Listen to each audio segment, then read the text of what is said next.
Saudara, untuk membahas lebih lanjut terkait peran pemuda di era globalisasi dalam membangun daerah dan juga dalam rangka Hari Sumpah Pemuda. Saat ini kita sudah terhubung bersama Bapak Andi Wiradinata yang merupakan tokoh pemuda di Sumatera Selatan. Selamat siang Bapak Andi. Siang. Baik, apa kabarnya pada siang hari ini Bapak? Alhamdulillah sangat luar biasa, sangat energik nih. Baik, luar biasa. Bapak, untuk mengawali perbincangan kita pada siang hari ini, menurut Bapak sendiri apa makna Sumpah Pemuda Bapak bagi generasi muda di masa sekarang ini? Baik, kalau untuk makna dari Sumpah Pemuda ini, tentu untuk generasi muda saat ini sangat penting ini Sumpah Pemuda ini, sangat bermakna. Mengapa? Karena Sumpah Pemuda ini simbol dari kesatuan dan persatuan bangsa Indonesia, dan juga akan meningkatkan kesadaran identitas bangsa kita di kalangan generasi muda.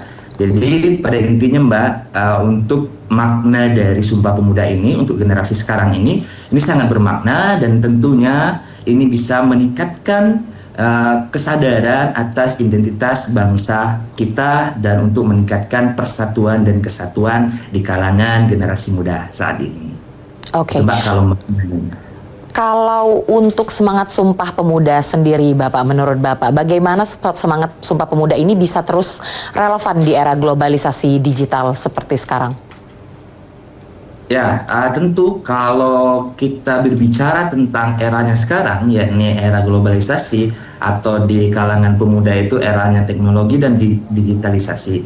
Tentu dengan semangatnya para pemuda harus bisa menyesuaikan juga dengan zaman. Sehingga bagaimana sih biar relevan dengan semangat Sumpah Pemuda ini? Tentu pemuda-pemuda saat ini yang notabene mendominasi di Indonesia ini sekitar berapa persen, 56-60%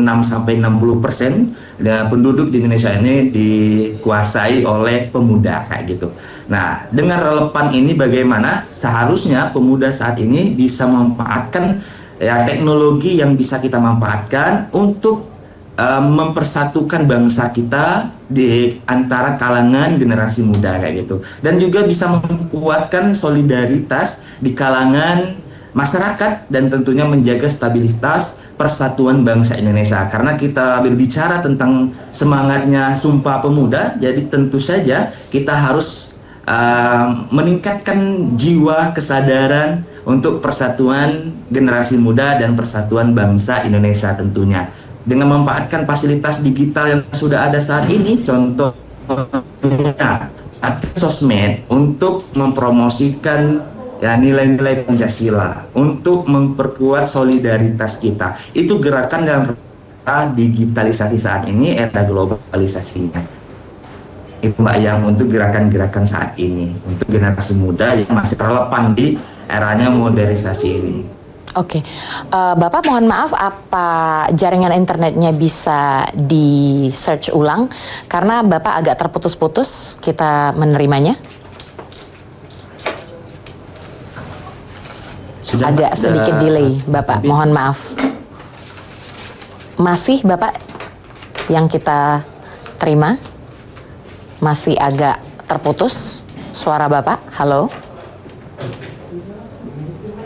Halo, Bapak Andi, apakah masih bersama kami? Ini masih Pak? Masih, tapi dari yang kami terima Bapak masih terputus-putus Bapak. Gambarnya masih terpatah-patah, mohon maaf. Halo? Ini? Audio saya nggak Mbak? Lancar? Cik? Halo, ya Mbak? baik, sudah cukup baik Bapak. Oke, mari kita lanjutkan perbincangan kita ya Bapak ya. Iya siap Mbak. Baik. Pada saat ini di seluruh dunia, khususnya di Indonesia, generasi muda ini digawangi oleh para milenial dan juga Gen Z, Bapak.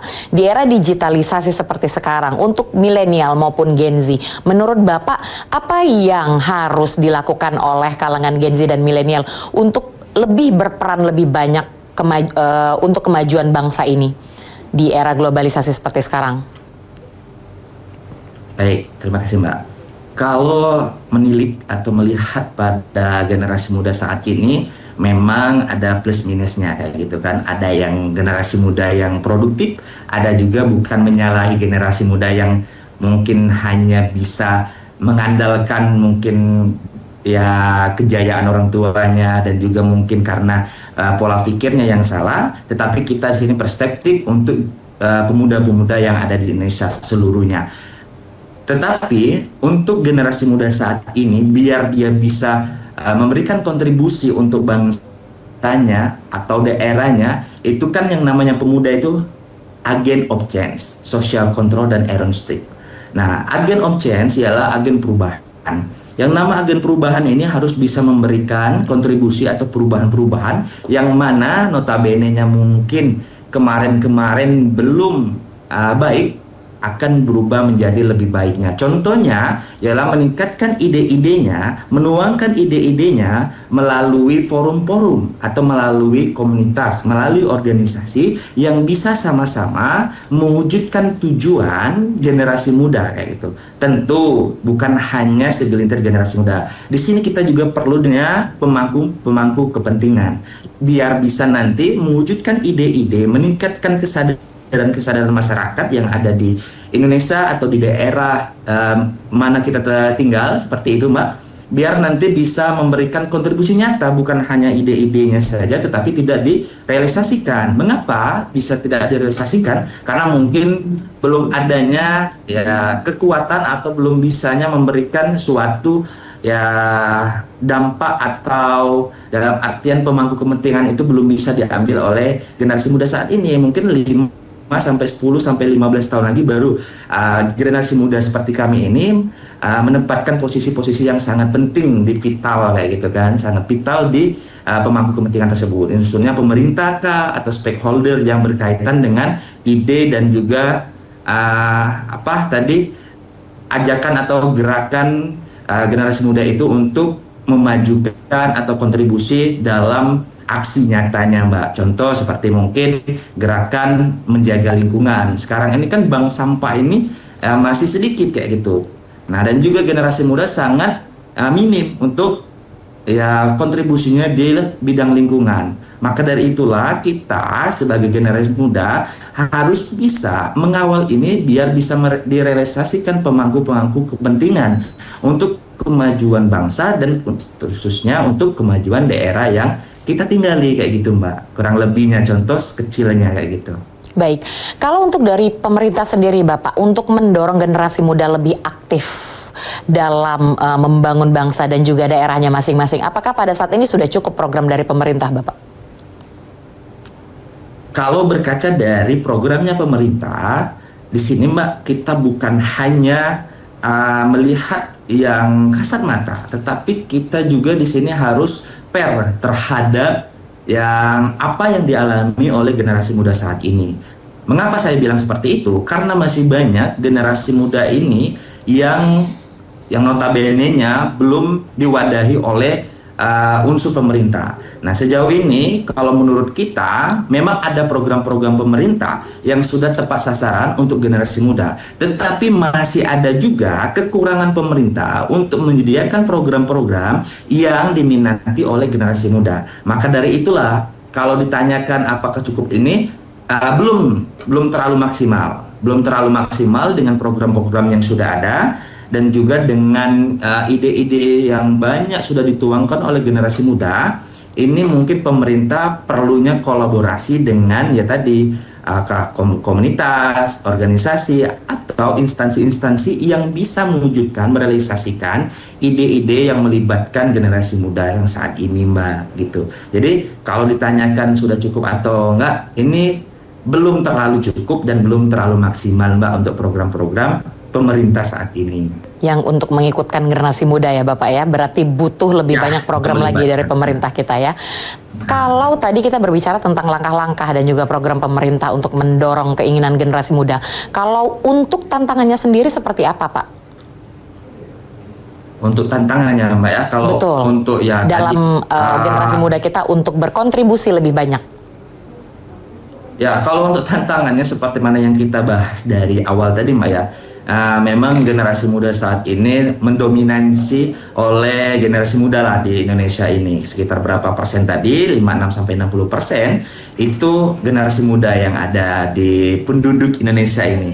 Kan tetapi banyak sekali tantangannya, Mbak.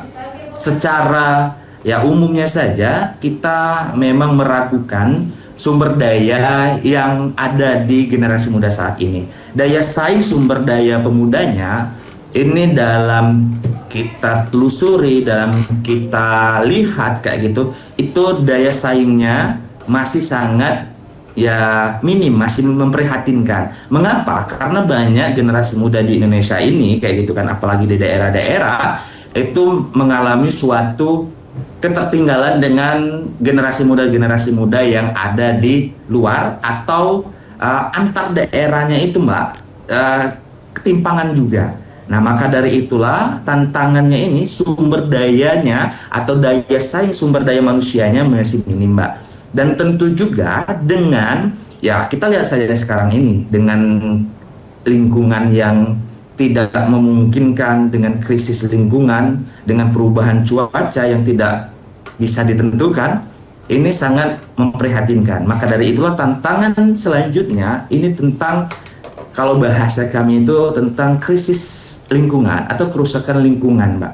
Karena mengapa? Karena kita saat ini yang kita lihat banyak sekali nih prediksi BMKG di luar sana yang mungkin ada yang tepat dan juga ada yang di luar prediksi dari BMKG. Maka dari itulah tantangan sejauh ini untuk generasi muda ya ini tentang isu-isu lingkungan harus kita kawal, harus kita tingkatkan kesadarannya khususnya di generasi muda. Untuk menjaga lingkungan ini bukan hanya tugasnya mungkin dinas-dinas yang terkait, bukan tugas hanya pembersih sampah saja, tetapi ini tugas kita bersama. Tentunya dengan generasi muda yang peduli dengan lingkungan itu bisa melewati tantangan krisis lingkungan ini, dan juga tentunya dengan tantangan ekonomi sosialnya, Mbak, karena kita masih ada ketimpangan ekonomi sosialnya di per daerah ini. Masih banyak nih generasi muda yang mungkin terpaparkan dengan keburukan-keburukan yang ada di lingkungannya kayak gitu kan, dengan faktor-faktor yang mayoritas kalau kita lihat dengan data itu ekonomi, Mbak. Maka dari itulah mungkin tantangan tiga besar tadilah, dengan daya saing yang masih minim, lingkungan, dan juga sosial ekonominya, Mbak. Itu tantangan yang saat ini menurut kita besar, itu harus dilewati oleh generasi muda yang saat ini kayak gitu, dan juga tentunya pemerintah dan stakeholder yang berkaitan. Baik, baik. Mungkin terakhir ini Bapak, menurut Bapak apa harapan Bapak kepada generasi muda untuk 5-10 tahun ke depan agar bisa berkontribusi lebih lagi dalam membangun daerah dan bangsa kita ini? Baik, kalau harapan, Mbak, pertama memang kita memiliki harapan yang sangat luar biasa, sangat optimis untuk generasi muda. Saat ini generasi muda ini menjadi produktif, menjadi generasi yang nantinya 5-10 tahun ke depan menjadi pemimpin, pemangku kepentingan. Itu harapannya biar nanti bisa, ya kan, bisa menerapkan apa yang kita bicarakan pada siang hari ini.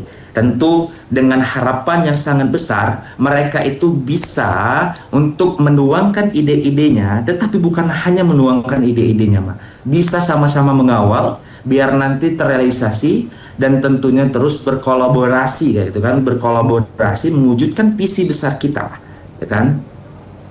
Nah, tentu dengan bagaimana caranya, ya tadi dengan meningkatkan kesadaran, dengan meningkatkan pendidikan kewarganegaraan, dengan